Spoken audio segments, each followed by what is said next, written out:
सीजेपीच्या अभिजित दिपके यांना केंद्रीय मंत्र्यांची थेट ऑफर। नमस्कार मित्रांनो, महासंग्राम मराठी यूट्यूब चॅनलवर आपल्या सर्वांचे स्वागत।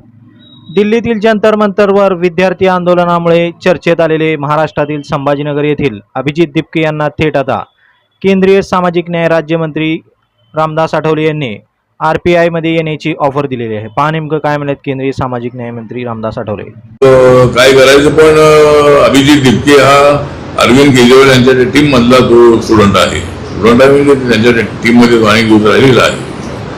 माननीय अण्णा हजारे साहेबांचं जे आंदोलन होतं त्या आंदोलनाच्या काळामध्ये किंवा नंतर तो त्यांच्यासोबत आता राहिलेला आहे।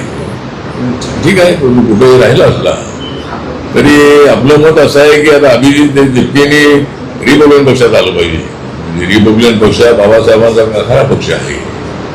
रोज एखादा पक्ष काढून उपयोग नाही, पण त्यांनी तो पक्ष काढल्यामुळे नीट एक्झाम मध्ये झालेल्या पेपर फुटीचा मोठ्या प्रमाणामध्ये इम्पॅक्ट जो आहे हा इम्पॅक्ट हा घराघराशी पोचलेला होता आणि पेपर लीक होणं अत्यंत अयोग्य आहे।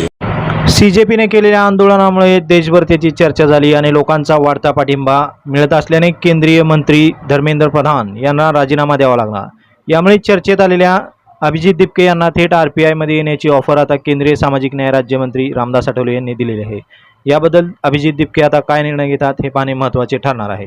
याबद्दल तुम्हाला काय वाटतं नक्की कमेंट करा आणि व्हिडिओला शेअर करा। धन्यवाद।